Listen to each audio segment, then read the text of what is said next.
लाडकी बहीण योजना नवीन अपडेट, चला तर बघूया।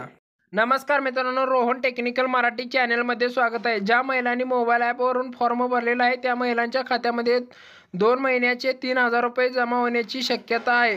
25 जानेवारी 2025 मध्ये सर्व महिलांच्या खात्यामध्ये पैसे येण्याची शक्यता आहे। 48 लाख महिलांच्या खात्यामध्ये 3000 रुपये येण्याची शक्यता आहे आणि बाकी राहिलेल्या महिलांच्या खात्यामध्ये 1 जानेवारी ते 8 जानेवारीपर्यंत जमा होण्याची शक्यता आहे।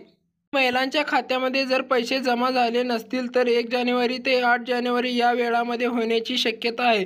9 जानेवारीला जर पैसे आले नसतील तर आधार कार्ड हे बँक अकाउंटशी लिंक करावे। बहिणीसाठी खुश खबर आहे। काय आहे ती खुश खबर, चला तर बघूया। सध्याच्या काळात ज्या महिलांचे वय बसत असेल त्या महिलांनी लाडक्या बहिणीचा फॉर्म भरल्यास त्यांना लाडकी बहीण योजनेचा लाभ मिळण्याची शक्यता आहे आणि त्या महिलाने आधार कार्ड बँक अकाउंटशी लिंक असणं गरजेचं आहे। त्यांचे डॉक्युमेंट असणे गरजेचे आहे आणि लाडक्या बहिणीसाठी खुशखबर काय आहे खुशखबर, चला तर बघूया। लाडकी बहिणीसाठी पिठाची गिरण आणि शिलाई मशीन देण्याची शक्यता आहे। जर कोणी फॉर्म भरला नसेल तर त्यांनी फॉर्म तातडीने भरावा। धन्यवाद। व्हिडिओ आवडल्यास लाईक करा व सबस्क्राईब करा व शेअर